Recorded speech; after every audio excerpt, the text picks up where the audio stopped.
Let me invite Abhinandan Neta Jee to now talk to us about understanding the party system in the United States, an analytical and ideological framework. Ladies and gentlemen, Neta Jee.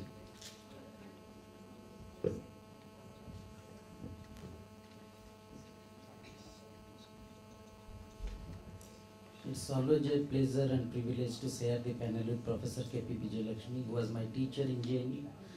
And I'm really grateful to American Embassy and the University of Lucknow, particularly Professor Nisi Pandey, for providing this opportunity to learn many new things about pedagogy in general and American pedagogy of American studies in particular. At the outset, let me confess that I am no expert of pedagogy. I simply offer a paper called American Government and Politics to my postgraduate students, but which has very few takers. The silver lining is just recently in the current academic session, we have opened a new school of international studies in our university with 36 postgraduate students and 16 MPhil students, and we are very keen to expand it and also have a specific center for American studies. Um, so, but I have prepared this presentation keeping the academic capabilities and receptive abilities of my students in Odisha in mind, and they know very less about United States of America in comparison to students of any metro city. So it may sound very elementary, but and it cannot be. Let me emphasize that it is not a universal pedagogy which can be universally applicable across the country. So, so the basically the instructional method for the teaching of this paper will have three fundamental components, taking cue from Sweta's presentation yesterday morning. So there will be it will be a dialogical process. There will be humor, cartoons, stories, anecdotes regarding the symbols of our political parties, party primaries, presidents, and personalities, and there are plenty of them to create instant interest among the students. And secondly, we can have classroom simulation of real debates, both within and outside the political parties, notably the primaries and presidential debates. And thirdly, there will be use of images, video clips, and films on American political and party system. So these are the fundamental focal points which would create the structure of the engagement with the students. Basically, what is a political party, and then why do we need a political party? What would have happened in a democracy if we do not have any political party, partyless democracy? So what are differences between bi-party and multi-party systems? And at the presidential elections in United States, it's a very complex process, and we had a Fulbrighter who tried to make our students understand the intricacies of the American presidential election, but she was not very successful though. Then, and why the presidential debates are important, and what exactly is bipartisanism in policy making, and we can have always some insights from the last elections, 2008 and 2012.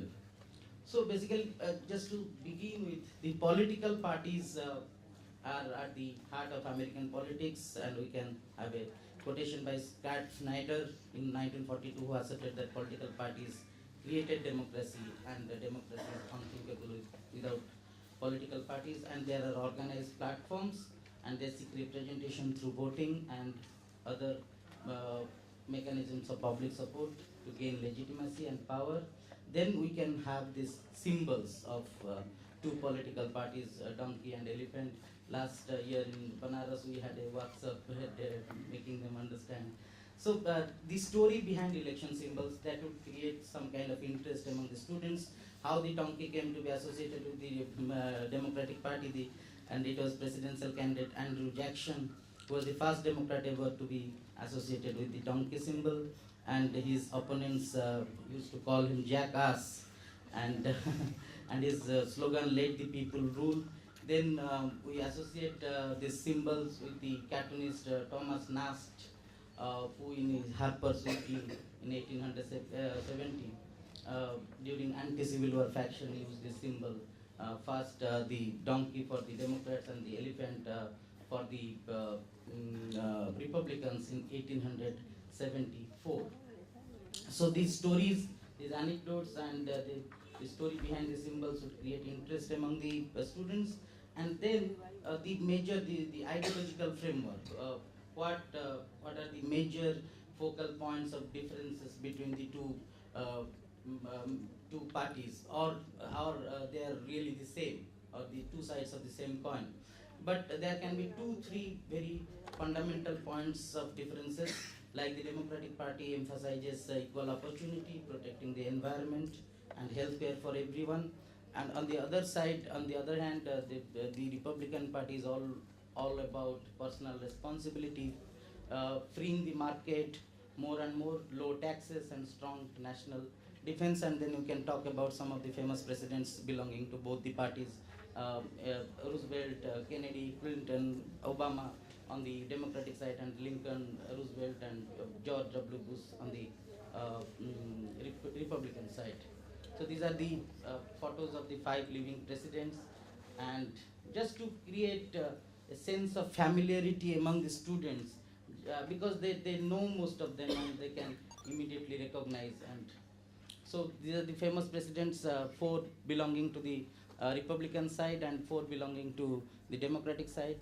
So these are the posters of the Republican National Convention at Tampa in 2012, and then this Democratic National Convention at Charlotte. So these are the posters, and these are the pictures, basically. And then the one of the most interesting aspect of this pedagogy would be the making the students watch one of the presidential debates, because the presidential debates are not watched by only US citizens, it is watched across the world. So which starts with a very cordial handshake, and how it evolves into a very intense engagement on the policy issues, and how they interact with each other, and very tense moments, and the cold vibes which are very apparent. So all the class can watch a presidential debate together. So I have talked about 2, 3 Hollywood movies on American politics. The Candidate in 1972. It's about a liberal who is convinced to run for office and get a bit tempted along the way. So, the underbelly of the political system, of American political system. Then there is Mr. Smith goes to Washington in 1939. A outsider gets appointed to the Senate and causes havoc. So another movie called The Best Man in 1964. 5 men vying for their party's presidential nomination is, and then there is intense political drama around them. And then there is another very famous movie, The Idiots of March in 2011. This movie by George Clooney is about an idealistic staffer for a new presidential candidate who gets a crash course on dirty politics during his stint on the campaign trail. So these 3, 4 movies we can, basically in our university we have a weekend film show. So I can at least ensure that these 4, 5 or more movies on American political system or party system, the students can watch on weekends, and they can discuss it among themselves. So basically the pedagogy, how to make this pedagogy work, or how to make this pedagogy operational, it would aim to engage the students on various issues related to the dynamics of party politics and the political system through debates, as she said, that Sota said, debates, dialogues, and movies, stories, and also role plays. The class can be divided into Republican and Democrats, and they can be asked to debate amongst themselves on various issues like national defense, security policies of USA, healthcare, education, all these things. So there can be very good, interesting role plays in the class. And they can be asked to argue and defend their respective party positions. So these are the YouTube links, 3, 4, 5 of them, YouTube links on the biparty system in the USA, and there are some of the references.